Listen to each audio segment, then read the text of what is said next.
Ada orang berpendapat bahwa bisa bertemu dengan Allah dengan sadar, bisa berdialog dengan Allah dengan sadar,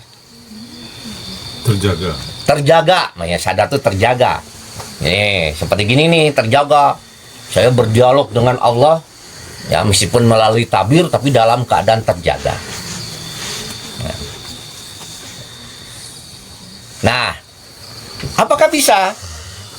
Mari kita kembalikan kepada sumber hukumnya, yaitu Al-Quran dan As-Sunnah, gitu kan? Nah, mari kita lihat misalnya di dalam surat berapa? 42 ayat ke-51. Ayat 52 ya, 51 ya. Di dalam surat 42 ayat ke-51,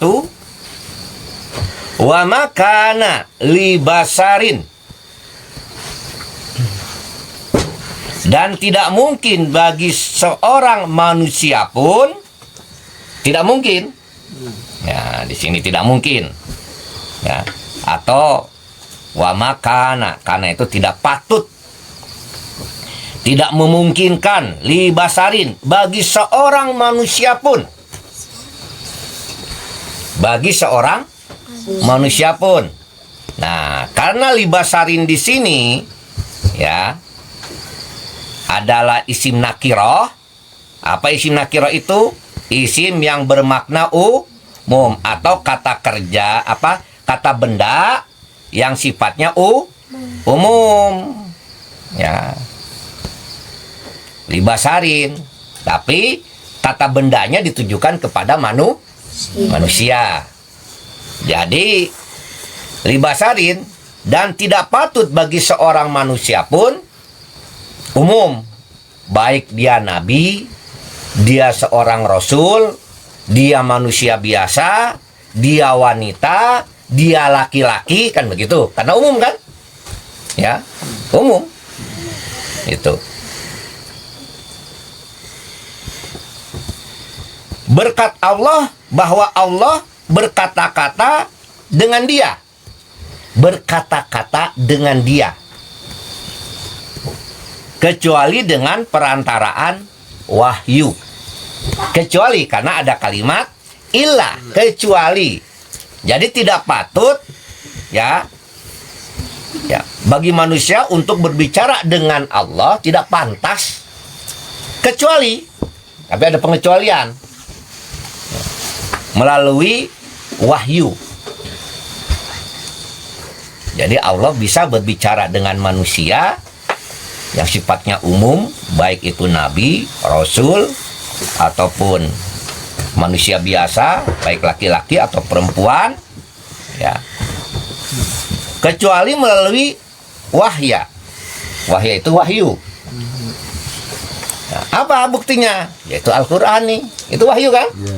Nah, berarti kita bisa berdialog dengan Allah. Bagaimana caranya? Ya baca saja Al-Quran. Berarti kita sedang berdialog dengan Allah. Itu. Ya, tadi kan ya ayyuhallazina amanu. Ya aduh. Gua nih dipanggil nih. Kan gitu kan? Ya ayyuhallazi, apa, ya ayyuhal kafirun. Oh, si fulan. Kan begitu kita mah. Ya ayyuhal munafikun. Wah, itu Pak Dedi. Pak Dedi itu mah. Ya ayyuhalladzina amanu, gua nih. Kan gitu. Betul nggak? Sombong ya. Sombong. Kalau ya ayyuhalladzina amanu, gua. Kafirun, lo. Nah, ini ya. Nah, jadi itu melalui wahyu. Atau di belakang tabir. Nggak bisa langsung, harus melalui tabir, ya, melalui tabir, atau dengan mengutus seorang utusan, yaitu malaikat Jibril.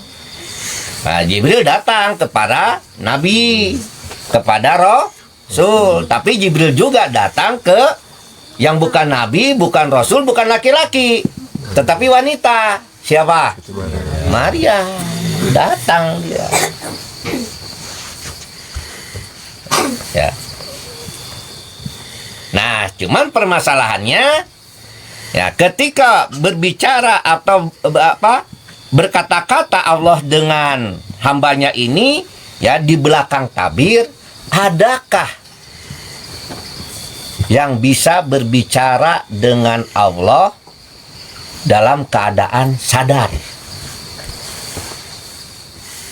Dalam keadaan sadar.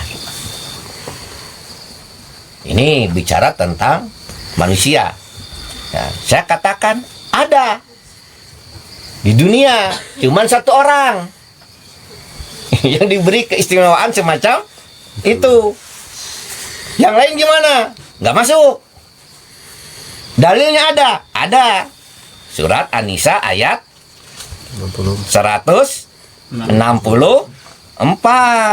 Siapa yang diberi keistimewaan tersebut? Di dunia, tapi bisa dia dalam keadaan sadar, dengan keadaan jasadnya, ya, jasadnya terjaga, berbicara dengan Allah. Siapa? Nabi Musa alaihissalam. Itu mukjizat khusus kepada Nabi Musa. Selain Nabi Musa bisa nggak? Nggak bisa, nggak ada dalilnya.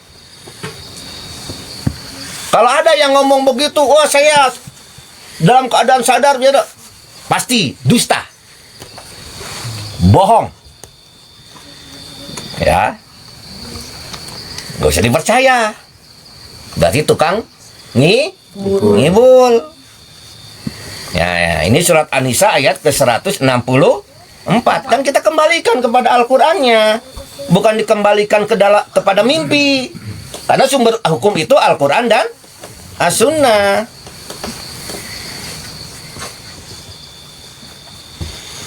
Dan kepada satu lagi, apa? Bukan mubasyirat, kepada sunnah. Sunnah siapa? Sunnah para sahabat, sesuai dengan hadis diriwayatkan Abu Daud. Aku wasiatkan kepada kamu untuk bertakwa kepada Allah, mendengar dan taat kepada penguasa kaum muslimin, walaupun seorang budak hasbi. Ya, karena sesungguhnya barang siapa hidup setelahku, dia akan melihat perselisihan yang sangat banyak. Maka wajib kamu berpegang kepada sunnahku dan sunnah para khalifah yang mendapat petunjuk. Jadi di sini, ya, di sini pertama kepada sumber hukumnya Al-Quran, yang kedua kepada sunnah. Sunnah ini ada dua, sunnahku kata Rasulullah dan sunnah para khalifah. Karena gak mungkin khalifah ini menyelisihi Allah dan Rasulnya. Karena orang ini sudah, mereka ini orang sudah terbukti. Ya, kalau kita kan masih samar kan gitu. Terbukti samar. Nah, kita kembalikan kepada sumber hukumnya, yaitu Al-Quran dan As-Sunnah. Ya. Di dalam surat An-Nisa ayat ke-164, ya, wa kallamallahu Musa taklima. Dan Allah telah berbicara, ya, berbicara dengan Musa, kepada Musa dengan taklima, dengan langsung. Di dunia, kalau Rasulullah dibawa dulu ke, ya, kepada kemana? Sindratul Muntaha. Kalau Rasulullah nggak di dunia. Keistimewaan ini di dalam Al-Quran dan di dalam hadis hanya diberikan kepada Nabi Musa. Yang lain nggak diberi. Cuman saat itu Nabi Musa pengen lebih. Ya Allah, jangan pakai tabir dong. Saya ingin melihat engkau langsung. Kata Allah, nggak bisa. Maksa kan? Kata Allah, kalau gunung itu masih ada di tempatnya, engkau baru bisa melihat aku. Akhirnya, ketika Allah menampakkan gunung hancur, Nabi Musa pingsan. Nggak bisa melihat Allah langsung. Nah, ini sumber hukumnya. Kita kembalikan. Kalau ada orang yang mengaku bertemu dengan Allah secara langsung, terjaga, sadar, ini ngimpi, ya apa namanya? Ini dusta. Atau bertemu dengan Rasul secara sadar. Hati-hati, seperti sekarang ini kan banyak beredar, ya, di kalangan para pendusta agama. Kalau baca salawat, ya, terus kan pada berdiri itu katanya Rasulullah datang. Wah, ini kan pendusta. Gimana kalau baca salawatnya bareng? Yang satu di Ciater, yang satu di Cikampek, yang satu lagi di Amerika, waktunya berbarengan. Terus Rasulnya ada di mana? Kan aneh kan? Nah, inilah orang para pendusta. Wah. Ada seorang Habib datang dari mana, luar negeri. Katanya kalau suka tipu diam-diam suka senyum sendiri. Katanya itu sedang melihat Rasul. Waras kagak nih? Saya pikir waras kagak nih? Ya. Nah, cuman kalau bermimpi bertemu dengan Rasul, ya, itu benar. Tapi harus memenuhi syaratnya. Ya, ini kan saya bacakan hadisnya. Bagaimana bertemu dengan Rasulullah? Ya, di dalam mimpi. Dari Abu Hurairah radhiyallahu anhu, dari Nabi Muhammad sallallahu alaihi wasallam, barang siapa melihatku dalam mimpi, maka sungguh dia telah melihatku, karena sesungguhnya setan tidak bisa menyerupai bentukku. Barang siapa berdusta atasku dengan sengaja, maka silahkan dia menempati tempat duduknya di dalam neraka. Wah, ancamannya berat. Kalau dia berdusta, ngaku-ngaku bertemu dengan Nabi dalam mimpi, ancamannya berat. Tempat duduknya di neraka. Ya. Bahaya. Nah, bagaimana kalau ada seseorang yang bertemu dengan Allah, berdialog dengan Allah di dalam mimpi, ya, tapi tetap melalui tabir, bisa nggak? Saya katakan bisa. Bisa. Ya, para ulama juga, ya, menyatakan bisa. Dan saya mau tanya, pernah saya kemarin berdialog dengan seorang tokoh, seorang dosen. Saya ceritakan tentang mimpi Muhammad Qasim. Nah, Pak Ustadz, ini ada yang lagi fenomenal nih. Seseorang yang bernama Muhammad Qasim. Ya, dia mengaku bertemu dengan Allah di dalam mimpi, berdialog dengan Allah di dalam mimpi, ya, melalui tabir sebanyak 500 kali, dan bertemu dengan Rasulullah 300 kali. Nah, dia langsung gitu, nah, kayak yang gimana sih kalau ketawa, ya. Terus saya tanya, emang kenapa menampakkan wajah kayak apa, kayak meremehkan? Saya tanya, apakah kita nggak pernah berdialog dengan Allah? Saya mau tanya, di sini ada nggak yang nggak pernah berdialog dengan Allah? Enggak. Lalu Sholat, tahiyat akhir buat saya. Bukan melalui wahyu. Pernah nggak? Kalau nggak pernah, antum dusta. Pernah kan di dalam surat Al-A'raf ayat 172, ketika kita ini di alam ruh, ya, kita ditanya nggak sama Allah? Dialog gak sama Allah? Alastu birabbikum? Kita jawab apa? Bala syahidna. Berarti kita dialog dengan Allah, tetapi di alam ruh. Buktinya mana? Ada fitrah nih, ketuhanan di dalam diri kita. Itu buktinya. Maka kalau ada orang yang mengatakan nggak mungkin manusia biasa berdialog dengan Allah dalam mimpi, kata saya ente dusta. Ente mendustakan diri ente sendiri. Kita pernah kok baca tuh surat Al-A'raf ayat 172. Ya.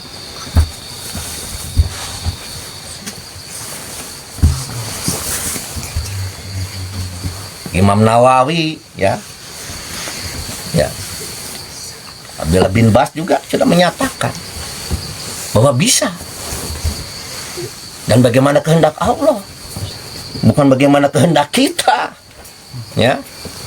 Itu. Nah, di sini clear kan? Bahwa kita jelas saja pernah berdialog dengan Allah dalam mimpi. Kenapa? Ketika di alam ruh itu kita bisa berdialog dengan Allah. Dan ketika kita tidur, ruh itu berada di dalam genggaman Allah. Kan gitu hadisnya kan? Ya. Tetapi kalau dalam keadaan terjaga, sadar, bangun, terus ngaku berdialog dengan Allah, ya, dia bukan Nabi Musa, dia dusta. So, mau ngeluarin dalil apapun, dusta dia. Nah, ketika dia berdusta, neraka tempatnya. Mau ngikutin orang yang berdusta masuk neraka? Maka sesuatu itu harus menggunakan ilmu. Ini Al-Quran. Ya.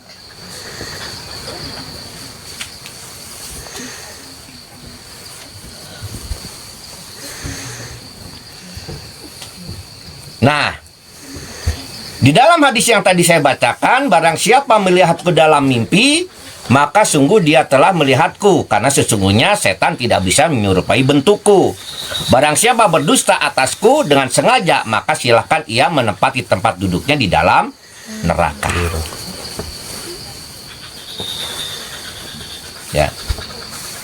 Di sini syarat-syaratnya, ya, ini mengisyaratkan pertama, bahwa orang yang bermimpi itu jujur, benar-benar bermimpi melihat atau bertemu dengan Nabi, bukan dusta.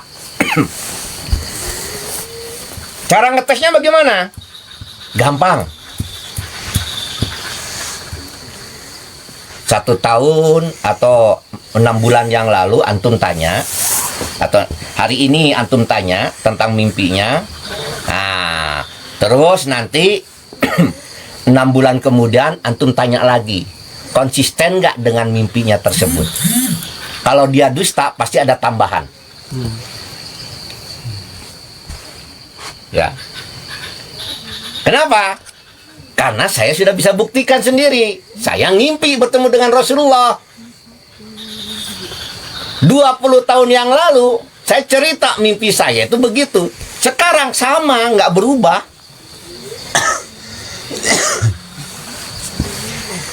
Kan? Bahkan saya sudah bercerita berkali-kali di sini, ada perubahan nggak saya ngimpi saya ceritanya? Nggak ada kan? Nggak ada perubahan begitu. Ya. Itu. Yang kedua, bahwa tubuh dan pikiran si pemimpi menyaksikan sosok yang ada di dalam mimpi itu benar-benar menyerupai bentuk Nabi di waktu hidupnya. Benar. Nabi itu ketika saya bermimpi bertemu dengan Rasulullah, Rasulullah itu postur tubuhnya tidak tinggi, tidak pendek, ideal banget, ideal. Tidak gemuk, tidak kurus, ideal banget. Menggunakan jubah, berjanggut, cuman saya hanya bisa menyaksikan dari janggut ke bawah. Karena saya begitu kagum. Namanya itu apa? Tunduk, menghormati. Ternyata saya tanyakan kepada orang-orang yang pernah bermimpi dengan Rasulullah, sama bentuknya begitu. Ya, sama bentuknya begitu.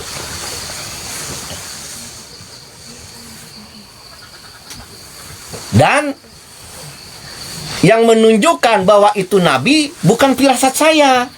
Ada orang yang menunjukkan. Ya.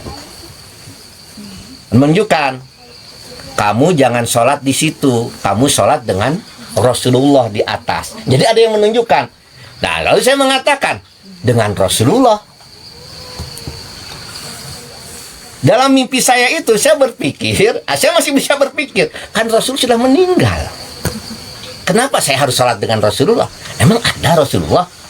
Ya, tapi saya ngikutin saja. Ternyata benar, ada sosok orang yang sedang memimpin sholat berjamaah, cuman hanya 10 orang, dan saya masbuk yang sebelah saya. Jadi yang menunjukkan, itu Rasulullah. Ya. Nah ini. Ya. Nah, bagaimana bertemu dengan Rasulullah dalam keadaan sadar, terjaga setelah Nabi wafat? Seluruh umat Islam sepakat, para ulama telah sepakat bahwa Rasulullah telah wafat. Sudah wafat kan? Dan telah dikuburkan. Kuburannya ada kok. Ya. Pada hari beliau wafat dan sebagian sahabat tidak percaya. Ada kan yang nggak percaya? Siapa? Umar kan. Sampai siapa yang mengatakan Rasulullah wafat, aku penggal kepalanya. Begitu cintanya dia kepada Rasulullah. Maka Abu Bakar berkhutbah, ketahuilah, barang siapa yang menyembah Muhammad, maka sesungguhnya Muhammad telah wafat. Dan barang siapa yang menyembah Allah, maka sesungguhnya Allah Maha Hidup, tidak akan mati. Allah telah berfirman, sesungguhnya kamu akan mati, dan sesungguhnya mereka akan mati pula. Surat Al-Zumar ayat ke-30. Dan di dalam surat Al-Imran, Muhammad itu tidak lain hanyalah seorang Rasul. Sungguh telah berlalu sebelumnya beberapa orang Rasul. Apakah jika dia wafat atau dibunuh, kamu berbalik ke belakang murtad? Jadi Rasulullah sudah sepakat, Rasulullah sudah meninggal. Ya. Dan orang yang sudah meninggal di dalam konteks dalilnya tidak mungkin balik lagi ke dunia. Kita ini berjalan dari alam ruh digabungkan dengan jasad, ya. Terus keluar jadi bayi, dari bayi terus berjalan, ya, dari anak-anak menjadi dewasa. Bisa nggak balik lagi ke anak-anak? Nggak bisa, berjalan terus. Dan itu sunatullah. Ya, setelah itu nanti tua dan wafat. Ya, setelah wafat bisa balik lagi nggak? Nggak bisa, karena terus berjalan. Ya. Dan orang yang telah meninggal dunia tidak akan kembali ke dunia. Ini merupakan ketetapan Allah. Ya, di mana Jabir bin Abdillah bercerita, Rasulullah Shallallahu Alaihi Wasallam menemui aku, lalu bersabda kepadaku, wahai Jabir, kenapa aku melihatmu bersedih? Aku menjawab, wahai Rasulullah, ayahku mati syahid, sedangkan beliau meninggalkan anak-anak dan hutang. Beliau bersabda, tidakkah kuberikan kabar gembira kepadamu tentang Allah yang menemui ayahmu? Jabir menjawab, ya wahai Rasulullah. Beliau bersabda, Allah tidak berbicara kepada seorang pun kecuali dari balik tirai. Namun Allah menghidupkan ayahmu di alam barzah. Di alam barzah, bukan di dunia. Ya. Lalu berbicara kepadanya berhadap-hadapan. Lalu Allah berkata, "Wahai hambaku, berangan-anganlah kepadaku, niscaya aku akan memberimu." Jadi di alam barzah oleh Allah dihidupkan dan berbicara, tapi melalui tabir. Ayahku berkata, "Wahai Robku, engkau hidupkan aku di dunia, lalu aku terbunuh, lalu kedua kali karenamu." Ya Rob Azza wa Jalla berkata, Ar-Rob Azza wa Jalla berkata, "Sesungguhnya telah berlalu dariku bahwa mereka orang-orang yang telah mati tidak akan dikembalikan ke dunia." Tidak akan dikembalikan ke dunia. Hadis riwayat Tirmizi. Jelas ya dalilnya ya. Ya. Adapun ya ada sebuah hadis yang menyatakan begini, ya. Hadisnya, mungkinkah orang yang ya sudah meninggal itu dari Abu Hurairah radhiyallahu anhu, dia berkata, "Aku telah mendengar Nabi Muhammad SAW bersabda, barang siapa yang melihatku dalam mimpi, maka ia akan melihatku dalam keadaan terjaga atau sadar. Dan setan tidak mampu menyerupai aku." Ya, saya ulang lagi. Barang siapa yang melihatku dalam mimpi, maka ia akan melihatku dalam keadaan terjaga sadar. Dan setan tidak mampu menyerupai aku. Hadis ini hanya bisa dipahami oleh orang yang pernah bermimpi bertemu dengan Rasulullah. Makna sadar di sini tuh hanya orang yang pernah bermimpi bertemu dengan Rasulullah. Saya akan ulangi lagi, mimpi saya. Saat itu saya hendak mau sholat zuhur, atau sholat zuhur lah. Sholat zuhur, pokoknya saya mau sholat aja. Saya mendekati sebuah masjid. Perasaan di dalam mimpi saya sadar. Saya sedang nggak bermimpi, karena saya begitu jelas melihat bentuk masjidnya, melihat halaman masjidnya. Di sebelah kiri ya, kalau saya berjalan di sebelah kiri ya, itu ada pohon palem, terus ada jalannya di plester tuh pakai semen ya, bagus sekali gitu kan. Dan masjid itu ada 2 lantai ya, dan di luarnya ada tangga ke atas ke lantai yang kedua. Tapi di lantai yang pertama itu banyak orang yang sholat, tapi kayak dagang. Ini gambarnya jelas. Dan saya merasa saya tidak mimpi. Seolah-olah saya tersadar. Maknanya begitu. Bukan lagi sadar, bukan. Perasaan saya tidak bermimpi. Ya, sampai akhirnya ya saya sholat dengan Rasulullah. Ya, sampai akhirnya Rasulullah menunjukkan saya kepada sebuah pohon untuk dinaikin. Pohon itu akarnya menghujam ke tanah, batangnya menjulang ke langit. Saya suruh naik ke pohon itu. Dan setelah itu mimpi berakhir. Dan baru sadar, oh mimpi ya. Nah ini maksudnya. Tapi ketika saya dalam mimpi itu, saya perasaan sadar. Maknanya begitu. Dan ini hanya bisa dipahami oleh orang yang pernah bermimpi. Nah, di sini ada yang pernah bermimpi bertemu dengan Rasulullah. Ini hadis riwayat Bukhari ini. Pernah? Nah, belum pernah kan? Mudah-mudahan saya doakan pernah nanti bermimpi bertemu dengan Rasulullah. Tapi ingat, Rasul tidak pernah memberikan lagi sesuatu yang baru. Misalnya amalan-amalan baru enggak, karena sudah berhenti, sudah cukup. Ya, sudah sempurna. Ya, ketika Rasulullah wafat itu sudah sempurna ajarannya, nggak ada tambahan, nggak ada pengurangan. Jadi kalau ada seorang yang mengatakan saya bermimpi terus Rasul memberikan amalan-amalan yang harus dibacakan kepada umat ini, itu bohong, nggak begitu. Ya, Rasul tidak pernah memberikan ajaran yang baru dalam mimpi.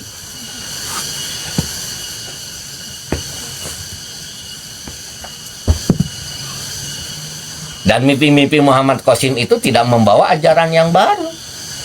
Hanya merupakan bentuk istiqnah, penjelasan terhadap sesuatu yang sudah ada. Ya. Nah, terus sekarang di sini ada katanya seseorang yang siapa namanya? Siapa? Yang mengaku bertemu dengan Rasulullah dalam keadaan atau bertemu dengan dalam keadaan sadar. Ruqayyah ya. Ruqayyah. Dalam mimpinya itu Allah tuh murka melulu. Waduh. Ini kalau yang murka melulu itu Firaun. Jangan-jangan Tuhannya Ruqayyah itu Robnya Ruqayyah Firaun yang suka marah-marah. Dikit-dikit azab, dikit-dikit azab. Mana sifat rahmannya Allah? Kan udah dikatakan rahmat Allah itu lebih besar daripada murkanya. Bahkan Allah itu senang kepada hambanya yang kembali bertaubat. Ini dikit-dikit azab, dikit-dikit azab. Allah marah sama ya Kang Diki akan diazab. Wah, ini bohong ini. Kalau ada orang yang percaya kepada orang yang semacam ini, berarti bodoh. Kok percaya sama orang kayak begini? Ya? Nah, ini harus kita pahami nih permasalahannya. Ya, kembalikan kepada Al-Qur'annya, kembalikan kepada sunnahnya. Itu kan? Itu. Dan saya khawatir ya, perbuatan-perbuatan ini akan merusak kepada reputasinya Muhammad Qasim. Ingat, Muhammad Qasim ini tidak pernah mengaku sebagai Al-Mahdi. Muhammad Qasim tidak pernah memiliki pengikut atau bikin organisasi. Dia hanya menyampaikan mimpinya, cuman kita mendukungnya, kan begitu. Ya. Ya. Jangan sampai dengan perbuatan kita ini reputasi Muhammad Qasim tercemar, dosa kita nantinya. Kita ini umat yang adil, maka berlaku adillah terhadap sesuatu. Ya, begitu. Ya, jadi kalau ada statement-statement yang melebihi ya Muhammad Qasimnya, Muhammad Qasim nggak pernah mengaku dia sadar bertemu dengan Allah. Enggak kan? Dia mengaku bermimpi, berdialog dengan Allah melalui tabir, kan begitu? Dalam mimpi, bukan dalam keadaan sadar. Tiba-tiba ada yang namanya ruqayyah, melebihi orang yang mendapat petunjuk. Ya, Al-Mahdi. Ya, kalau bicara Imam Mahdi, ntar lah. Nah, nanti kan belum waktunya kan? Ya, kita bicara Al-Mahdi aja dulu, yaitu Al-Mahdi itu adalah orang mendapat petunjuk. Nah, mungkinkah menjadi Imam Mahdi? Ya bagaimana Allah, bukan bagaimana kita. Nggak boleh kita menjadi panitia penyeleksi Imam Mahdi, nggak bisa. Itu ya. Nah, jadi ini melebihi. Ujung-ujungnya yang jadi Al-Mahdinya siapa ini? Nah, jangan-jangan lama-lama mengaku Al-Mahdi, terus nanti ngaku jadi nabi lagi akhir zaman. Ya, nanti kayak Lia Eden. Ya, ujung-ujungnya Edan. Ya, mari kita kembalikan kepada sumber hukumnya, yaitu Al-Quran dan As-Sunnah. Ya, bukan dikembalikan kepada mimpi. Kan itu sumber hukumnya. Nah, dengan dalil-dalil yang sudah ada ini, kita sudah yakin. Ya, kesimpulannya. Pertama, bisakah seseorang itu berdialog dengan Allah di dalam mimpi, tapi melalui tabir? Bisa. Bisa.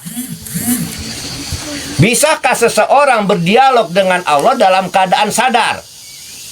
Ya, bisa, kecuali hanya satu orang di dunia. Kalau Rasul kan di Darul Muntaha. Satu orang saja yang diberi keistimewaan tersebut. Siapa? Nabi Musa alaihissalam. Yang lain enggak. Karena dalil menunjukkan ke arah sana.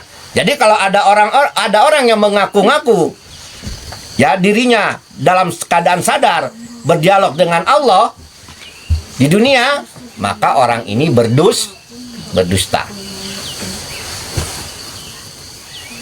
Gitu. Ya. Ini kesimpulannya begitu.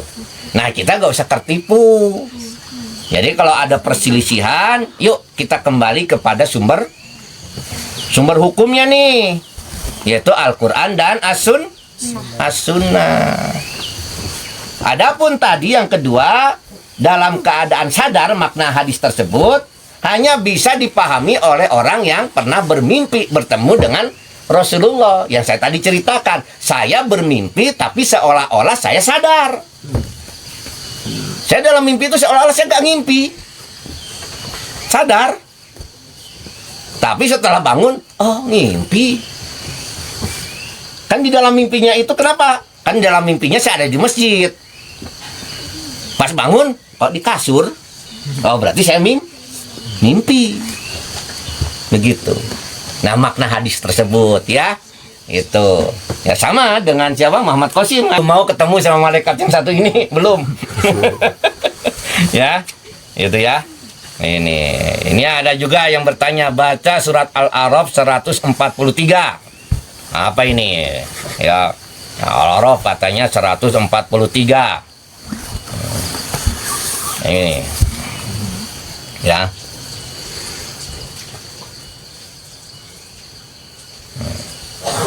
Nah ini ya. Jadi kan tadi Al-A'raf 143 kan jelas kan? Nabi Musa itu berdialog dengan Allah melalui tabir. Cuma Nabi Musa ingin lebih. Ya karena Al-Qur'annya begini kan, ingin lebih. Dan tak kala Musa datang untuk munajat dengan kami pada waktu yang telah kami tentukan, dan Tuhan berfirman langsung kepadanya, tapi melalui tabir. Ya. Berkatalah Musa, ya Tuhanku, nampakkanlah diri engkau kepadaku agar aku dapat melihat kepada engkau. Nah, pengen lebih. Ya nggak bisa. Ya, akhirnya Nabi Musa pingsan.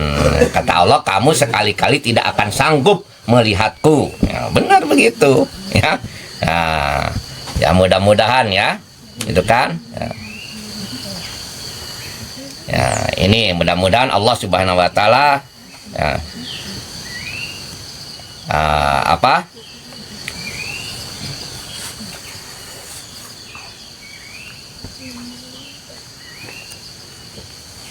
mudah-mudahan Allah Subhanahu wa taala bisa menjadikan kita orang-orang yang terpilih. Ya, bisa memahami Al-Qur'an dan As-Sunnah, itu kan? Itu, ya.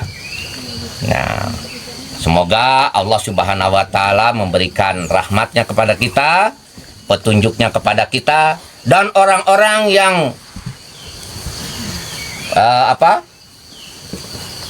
belum paham semoga dipahamkan, dan orang-orang yang melampaui batas mudah-mudahan Allah sadarkan, kan begitu ya.